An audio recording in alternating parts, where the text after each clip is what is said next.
اللہ الرحمن الرحیم۔ وضو کا مسنون اور مستحب طریقہ۔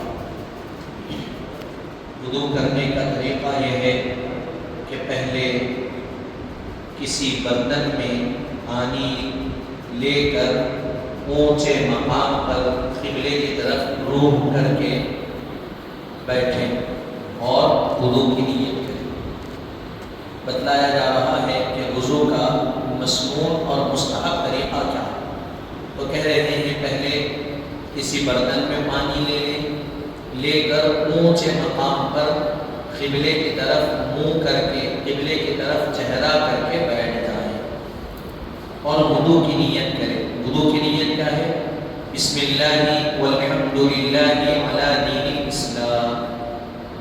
وضو کی نیت کریں، یعنی میں وضو کرتا ہوں پاکی حاصل کرنے کے لیے۔ ہم اس کی نیت بتا رہے ہیں، نویت ان اتوضا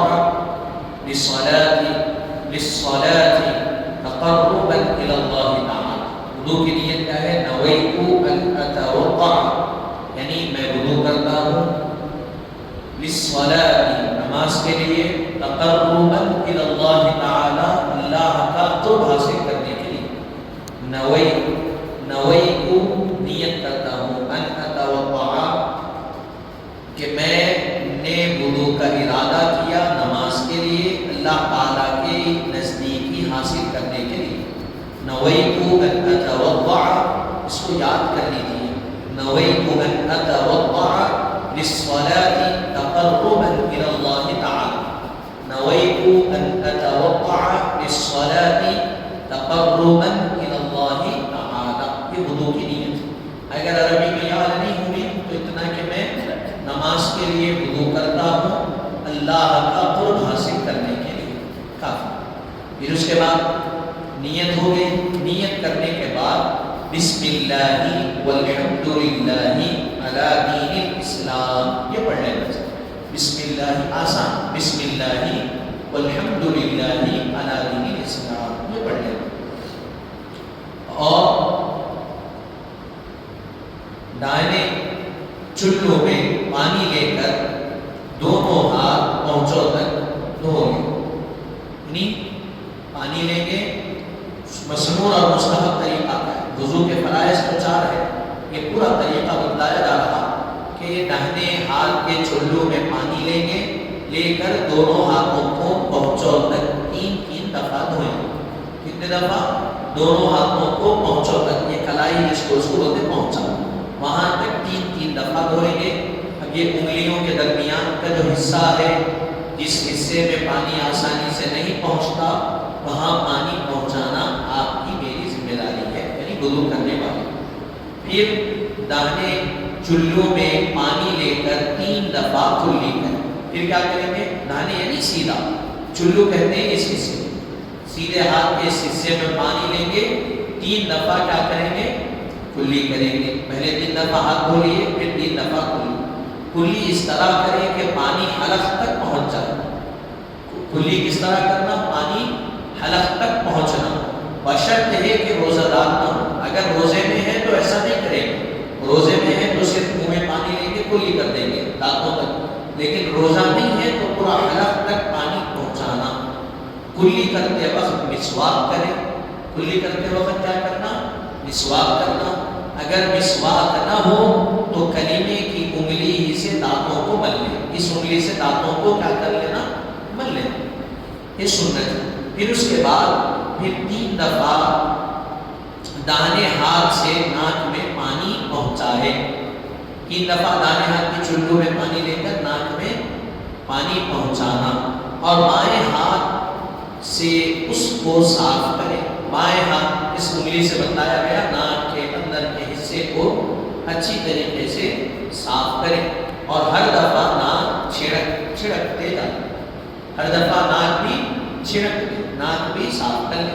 پھر 3 دفعہ دونوں ہاتھوں میں پانی لے کر تمام منہ طول میں پیشانی سے شروع اور ٹھوڑی کے نیچے تک، اور عرض میں ایک کان کی لو سے دوسرے کان کی لو تک اس طرح دھوئے کہ کوئی جگہ بال برابر خشک دونوں ہاتھوں میں پانی لیں گے، پانی لے کر چہرہ دھویں گے۔ اب یہ ہو گیا، پہلے ہاتھ دھو لیے 3 دفعہ کلائیوں تک، پونچھوں تک، پھر اس کے بعد کلی کر لیے، کلی کرنے کے بعد مسواک کریں، مسواک نہیں ہے تو کلیمے کی انگلی سے دانتوں کو رگڑے صاف کر لیے، پھر سیدھے ہاتھ سے ناک میں پانی پہنچا کر بائیں ہاتھ کی انگلی سے ناک کو صاف کریں، ناک کو چھڑکیں۔ یہ ہو گیا۔ تو اب دونوں ہاتھوں میں پانی لے کے چہرے کو دھویں، چہرہ دھوئیں گے، چہرے پر پانی پہنچائیں گے، چہرے کو پانی سے دھوئیں گے، طول میں، لمبائی میں پیشانی سے شروع کریں گے ٹھوڑی کے نیچے تک، اور عرض میں، چوڑائی میں ایک کان کی لو سے دوسرے کان کی لو تک، اس طرح دھونا کہ ایک بال برابر بھی جگہ سوکھی نہ رہنے پائے، ایک بال برابر بھی جگہ سوکھی نہیں رہنا۔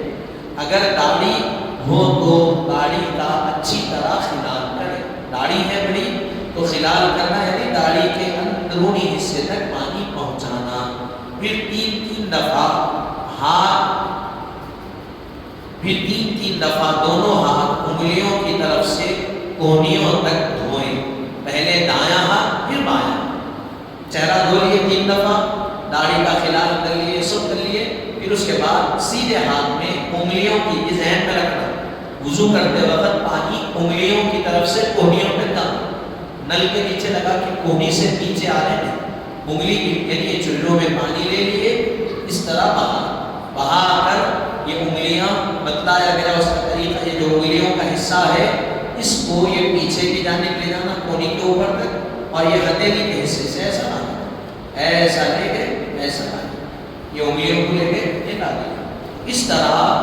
سیدھا ہاتھ دھوئیں گے، انگلیوں کے درمیان خلال کریں گے، پھر اسی طرح بایاں ہاتھ دھوئیں گے 3 دفعہ، انگلیوں کا اچھی طرح خلال کرنا، پھر اس کے بعد دونوں ہاتھ پانی سے تر کر کے سر، کانوں، گردن کا مسح کریں 1 دفعہ۔ اب یہ ہو گیا، ہاتھ دھو لیے، پھر اس کے بعد دونوں ہاتھوں کو اچھی طرح بھگا لینا، تر کرنا، بھگا لینا، بھگا لینے کے بعد سر کا مسح کرنا، مکمل سر کا، پھر دونوں کانوں کا مسح کرنا، پھر گردن کا مسح کرنا 1 مرتبہ۔ سر کے مسح کا طریقہ بتایا گیا، یہ 3 انگلیاں لے لیجیے، یہاں سے، جہاں سے بال شروع ہوتے، بعض لوگوں کو دیکھا جاتا ہے یہاں سے چوم کے یہاں لگا کے لے جاتے ہیں، وہ طریقہ نہیں ہے، بس یہاں سے بال شروع ہوتے، جہاں سے بال شروع ہو رہے وہاں سے پورا پیچھے تک لے گئے یہ 3 انگلیاں، پھر یہ جو ہتھیلی ہے یہاں سے ہتھیلیوں کو ایسا ڈالیے سامنے کی طرف، پھر اس کے بعد یہ 2 انگلیوں سے کان کے اندر کا مسح کریں گے، یہ انگوٹھوں سے کان کے پیچھے، اور یہ انگلیوں کے پیچھے کے حصے سے گردن کا مسح، یہ ہو گیا آپ کا سر کا مسح۔ 1 مرتبہ مسح کریں، 3 مرتبہ چہرہ دھوئیں گے، ہاتھ دھوئیں گے، مسح 1 مرتبہ کریں گے، اور مسح کرتے وقت بال کو بھگانا شرط نہیں ہے، بس بال پر مسح کر لینا شرط ہے۔ پھر اس کے بعد دونوں پاؤں ٹخنوں سمیت 3 مرتبہ 3 دفعہ مل کر اچھی طرح دھوئیں، پہلے دایاں پاؤں دھوئیں، پھر بایاں پاؤں دھوئیں، 3 دفعہ کیا کریں گے، دونوں پیروں کو دھوئیں گے ٹخنوں تک، یعنی ٹخنوں سمیت، ٹخنا بھی اس میں شامل ہو جانا، اچھی طرح مل کر رگڑ کر پیروں کو دھوئیں گے، انگلیوں کے درمیان ایک بائیں ہاتھ کی کم انگلی سے انگلیوں کے اندر پیر کے خلال کریں گے، اچھی طرح پانی پہنچائیں گے، اور جب ہم ادب سے بیٹھتے تو ہمارا جو ٹخنا ہوتا پیر کا اس کے اوپر دھول گرد جم جاتی بیٹھنے کی وجہ سے، تو اس پہ پانی ڈالے چلے جاؤ اندر تک ہی، تو اس کو اچھی طرح گھس کے پانی پہنچائیں گے، اسی طرح دونوں پیر 3 دفعہ دھوئیں، ٹھیک ہے، انگلیوں کا بھی خلال کریں گے، بس آپ کا بس وضو ہو چکا، وضو یہاں کیا ہو گیا، ختم ہو گیا۔ اب ختم وضو کے بعد، ختم وضو کے ساتھ ہی آسمان کی طرف منہ کر کے کلمہ شہادت پڑھیں گے، وضو ختم ہو گیا، آسمان کی طرف منہ کریں گے، منہ کر کے کلمہ شہادت، یعنی اشہد ان لا الہ الا اللہ وحدہ لا شریک لہ واشہد ان محمدا عبدہ ورسولہ، آسمان کی طرف منہ کریں گے، یہ کلمہ پڑھیں گے، اشہد ان لا الہ الا اللہ وحدہ لا شریک لہ واشہد ان محمدا عبدہ ورسولہ، ہو گیا۔ پھر اس کے بعد یہ دعا پڑھیں گے، اللہم اجعلنی من التوابین وجعلنی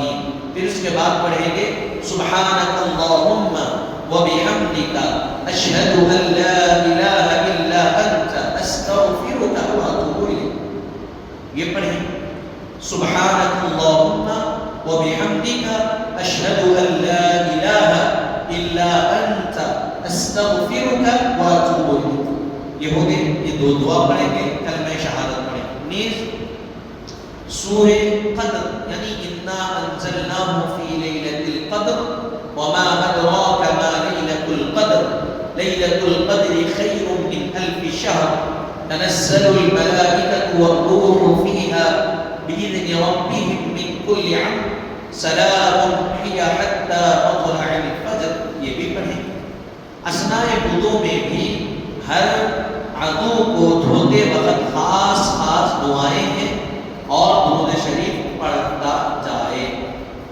اعضائے وضو، جب وضو کے درمیان آپ ایک ایک اعضا کو دھو رہے ہیں، چہرہ دھو رہے ہیں، ہاتھ دھو رہے ہیں، سر کا مسح کر رہے ہیں، پیر دھو رہے ہیں، کلی کر رہے ہیں، ناک میں پانی چڑھا رہے ہیں، دونوں ہاتھوں کو گھٹنوں تک کلائیوں تک دھو رہے ہیں، تو اس کے لیے الگ الگ دعائیں ہیں، وہ پڑھیں یا نہیں تو درود شریف پڑھتے، درود شریف پڑھتے جائیں۔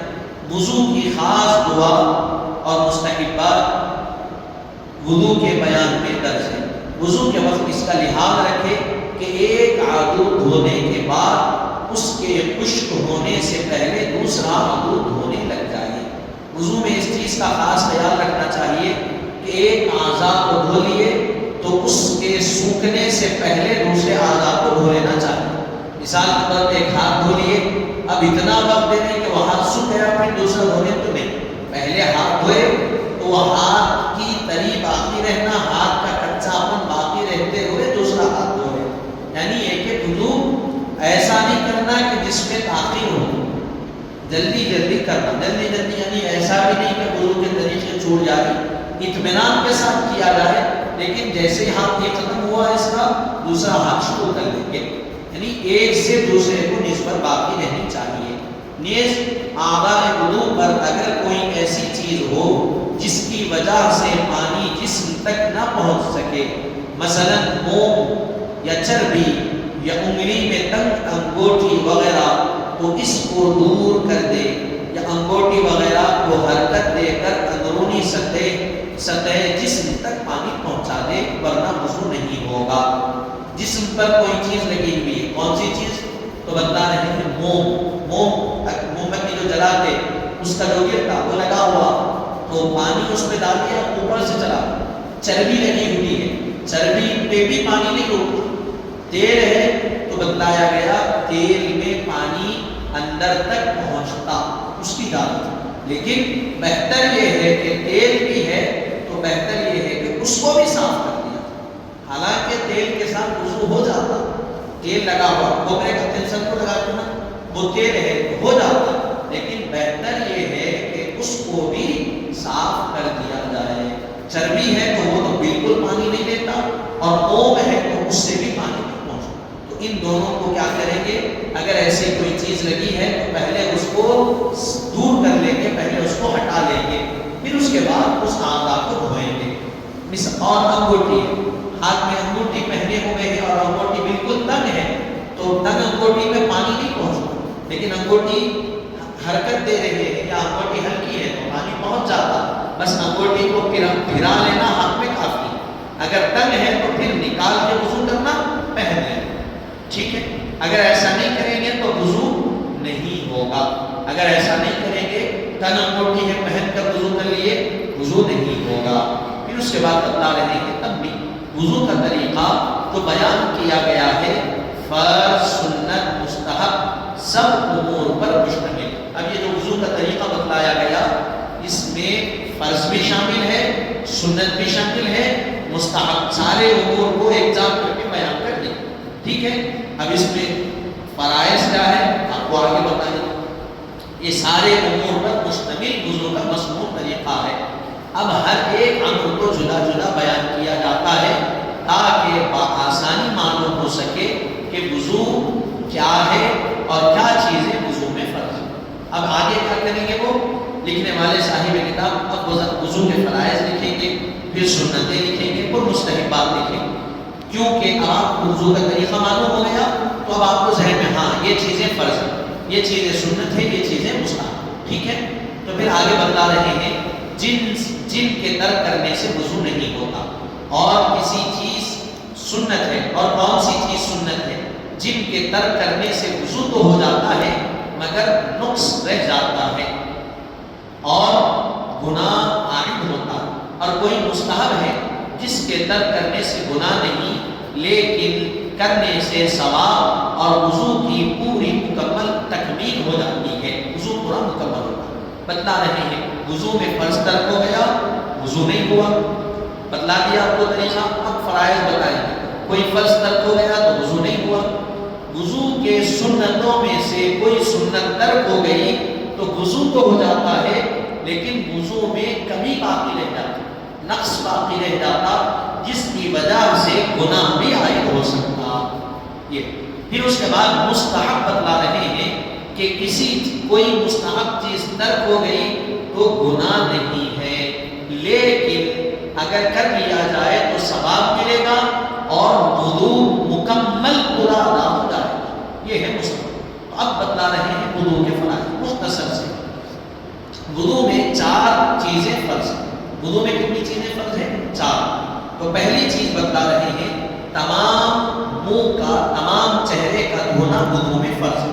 دوسری چیز دونوں ہاتھوں کا کوہنیوں سمیت دھونا فرض ہے، اور قرآن شریف میں اللہ تعالیٰ ارشاد فرمایا یا ایھا الذین آمنوا اذا قمتم، اے ایمان والو جب نماز قائم کرو، اذا قمتم الی الصلاۃ، جب نماز کے لیے ٹھہرو، فاغسلوا وجوہکم، اپنے چہروں کو دھو، وایدیکم الی المرافق، اپنے ہاتھوں کو کونیوں تک دھو، وامسحوا برؤوسکم، اپنے سروں کا مسح کرو، وارجلکم الی الکعبین، اپنے پیروں کو گھٹنوں تک، ٹخنوں تک دھو۔ یہ قرآن میں بتایا ہے، یہ 4 فرض قرآن میں بتا دیے کہ فرض۔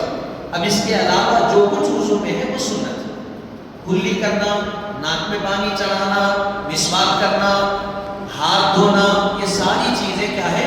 سنتیں ہیں، کر لیے تو ثواب، نہیں کریں گے تو نقص باقی رہے گا، نہیں کریں گے تو کیا رہے گا؟ سنت اگر چھوٹی تو نقص باقی رہے گا، مستحب چھوٹ گیا تو کوئی چیز، لیکن جو فرائض ہے اس کا ادا ہونا ضروری ہے، اس میں بال برابر کی جگہ اگر باقی رہ گئی تو وضو مکمل نہیں ہوگا بلکہ وضو ہی نہیں ہوگا، پھر دوبارہ کرنا پڑے گا۔ تو پہلا فرض کیا بتا رہے ہیں؟ تمام چہرہ دھونا، دوسری چیز دونوں ہاتھوں کا کونیوں سمیت دھونا، چوتھی چیز چوتھائی سر کا مسح، چوتھائی یعنی مکمل سر کا، پورا سر کہاں سے؟ یہ بال جہاں سے شروع، یہاں سے پیچھے تک، یہ بازو کی طرف، یہ مکمل سر کا اس طرح مسح کرنا۔ پھر اس کے بعد چوتھی چیز بتلا رہے ہیں دونوں پیروں کا ٹخنوں تک دھونا، یہ 4 چیزیں فرض۔ اب تب بھی بتا رہے ہیں ان اعضاء کا صرف ایک مرتبہ دھونا کیا ہے؟ فرض۔ ان اعضاء کو ایک مرتبہ دھونا فرض۔ اب ان اعضاء میں سے اگر کوئی جگہ کسی بھی حصے میں بال برابر جگہ بھی خشک رہ جائے، سوکھی رہ جائے تو وضو نہیں ہوگا۔ تیسری چیز بتا رہے ہیں ان اعضاء پر پانی کا بہ جانا شرط ہے، یہ ضروری نہیں کہ قصداً پانی بہائے بلکہ بلا قصد بھی ان پر پانی بہ جائے۔ مثلا بتلا رہے ہیں کہ منہ پر سے، پھر اس کے بعد اعضاء وضو پر، وضو کے ہر حصے پر 2 قطرے پانی کے بہ نکلنے یا کسی تالاب، باولی وغیرہ میں گر پڑنے یا غوطہ لگانے سے اعضاء وضو پر پانی بہ جائے تو وضو ہو جاتا ہے۔ یہ احناف کے نزدیک یہ بتلا رہے ہیں کہ ان اعضاء پر، یعنی یہ 4 جو فرائض کے اعضاء ہوتا ہے، اس پر سے پانی بہ گیا تو وضو، 4 میں سے 3، ایک پہ تو مسح کرنا، یہ 3 جو اعضاء چہرہ، ہاتھ، پیر، اس پہ سے پانی بہ گیا، قصداً بہا یا ارادے سے بہا یا بغیر ارادے کے، وضو ہو جاتا۔ احناف کے نزدیک مثال کے طور پہ بولی میں اترے، جسم آپ کا بھیگا تو کہا گیا آپ نکلے، ارادہ کر لیے میں پانی میں جا کے نکلا، یہ جو بھیگا میں وضو کر لیا، وضو ہو گیا۔ آپ تالاب میں گئے، نکل گئے، وضو ہو گیا۔ تو یہ احناف کے نزدیک یہ سہولت بتلائی گئی۔ تو یہ 4 چیزیں وضو میں فرض ہے، اس کا کرنا ضروری ہے۔ میں طریقہ آپ کو بتا دیا، وضو کا جو طریقہ بتلایا گیا اس طریقے کے مطابق وضو کرنا ہمارے لیے ضروری ہے۔ اور وضو کرتے وقت پانی کا خیال رکھنا، پانی کھول دیے، بھیرا پانی اسراف نہیں۔ ان المبذرین کانوا اخوان الشیاطین، اللہ نے قرآن میں فرمایا اسراف کرنے والے شیطان کے بھائی ہے، فرمایا اسراف یعنی ضائع کرنا۔ پانی کھول دیے، جتنے پانی سے آپ کا وضو ہو جاتا آپ کھول لیے، وضو کر لیے، پانی کھول دیے بہرا، تو اس سے خیال بعض وقت ایسا ہوتا وضو کر لیے بعد میں بھی نل کھلا رہتا، مکمل بند نہیں کرتے جس سے پانی بہتے جاتا۔ یہ ایک اللہ کی نعمت ہے، پانی ایسے ہی بہا دیے تو پھر یہ اسراف بھی ہوگا، پھر قیامت کے دن اس کے متعلق پوچھ بھی ہوگی کہ اللہ کی نعمت کو آپ ایسے کیوں ضائع کرتے۔ تو یہ ان چیزوں سے ہم کو وضو میں بچنا چاہیے۔